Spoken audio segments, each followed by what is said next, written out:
Hey everyone, welcome back. In today's video, I'll show you how to download and install the GCash app on your phone. The process is quick and easy, so let's get started.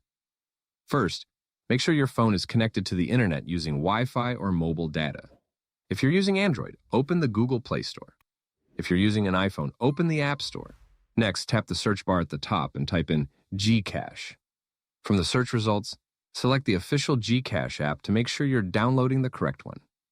Now tap the Install or Get button and wait a few moments while the app downloads and installs on your device. Once the installation is complete, tap Open to launch the app.